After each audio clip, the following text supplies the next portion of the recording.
The name is gone. You just met them.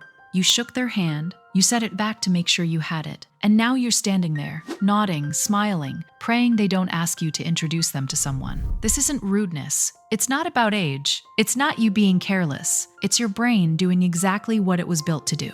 Your working memory, the part of your brain that holds things in the moment, can only carry about 4 things at once. So when you meet someone new, your brain is already carrying what to say next, how you're coming across, the noise in the room, their face, their energy, the whole reason you're even there. By the time their name arrives, the room is full. There's no seat left. Here's the part nobody tells you. You didn't forget their name. You never actually got it. It never made it in. In 1973, psychologists ran a simple test. They showed 2 groups the same photograph of a face. One group was told, "This man's name is Baker." The other was told, "This man is a baker." A week later, the second group remembered it far better. Same word, completely different retention. Why? Because baker, the job, hooks into something. You picture flour, an apron, early mornings, warm bread, it becomes a scene. Baker, the name, hooks into nothing. It floats there alone. No image, no story, no way in. And when memory goes searching for it later, there's nothing to grab onto. That's why it falls. There's a second reason.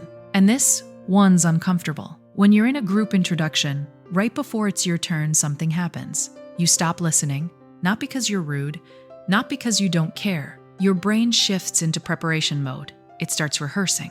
It goes completely internal, right at the worst possible moment. Think about that. The name you need most, the one you're about to respond to, is the exact one your brain chose to miss. So you remember almost nothing about what happened right before they spoke. The name you need most? Lost in the gap you created yourself. Some people never forget a name.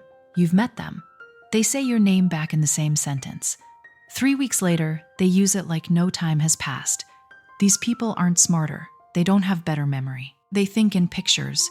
They hear David, and they immediately see a slingshot. They hear Grace, and they picture someone entering a room slowly, perfectly. They hear Jordan, and they see a river at dusk. They build a hook, on purpose, in seconds. And here's the thing, they weren't born doing this.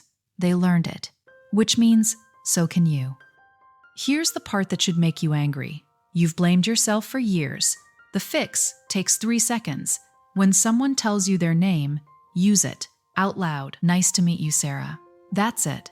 Saying it out loud forces your brain to process it, not just receive it. It moves the name from passive hearing to active production.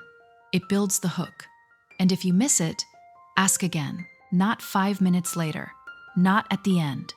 Right then. Sorry, I want to make sure I get that right. What was your name? Nobody minds. They're usually relieved, because everyone forgets names. Here's the real thing. The whole time you were forgetting their name, but you were remembering everything else. The way they laughed, what they got excited about, whether they made you feel comfortable or nervous, what they cared about. You didn't lose them.